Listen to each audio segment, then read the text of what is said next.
அவள் போட்ட கோடு அதை திருத்த போவதாறு?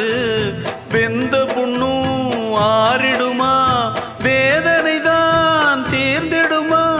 விண்ணுக்கும் மண்ணுக்கும் சம்பந்தம் உண்டுன்னு சொன்னது யாரு?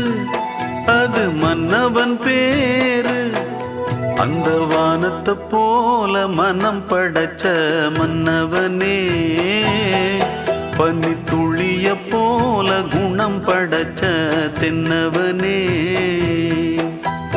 மஞ்சளிலே ஒரு நூல் எடுத்து விண்ணுக்கும் மண்ணுக்கும் சம்பந்தம் உண்டுன்னு சொன்னது யாரு? அது மன்னவன் பேரு. அந்த வானத்தை போல மனம் படைச்ச மன்னவனே, பனி துளிய போ